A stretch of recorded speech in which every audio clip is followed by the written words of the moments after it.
A lot of the survivors died in the Campinos forest. Others died in combat. Others were put to work in Pomerania. Others helped to crush the Slovak uprising, with appalling brutality, passing the shittiness on, and others were passed on to the Russian Liberation Army, which were not happy to see them and thought them shittier than shit.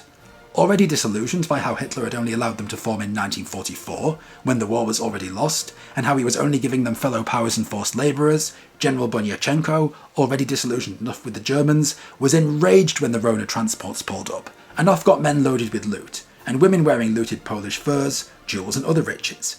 "So this is what you're giving me. Bandits, robbers and thieves," he raged. "You give to me what you can no longer use."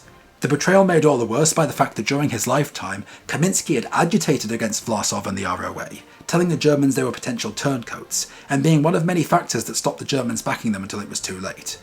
And Bunyachenko was so enraged by this latest betrayal that it contributed to his decision to turn his guns on the Germans in the Prague uprising.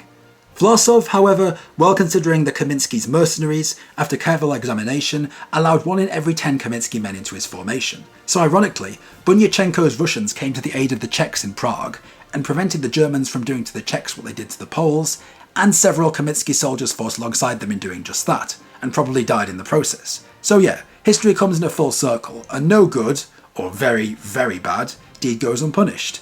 And many of the Kaminski men definitely got punishment, because the war was over, and now the Allies were turning over any captured Russian pro-German soldiers over to the Soviets, and others who were captured by the Soviets were shot or gulagged on sight.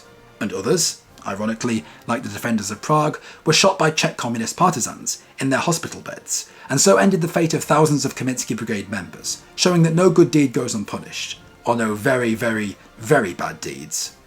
But for a while, the Lokotch region was once more full of bad deeds too, because some of Kaminski's men decided to set up a, quote, resistance movement.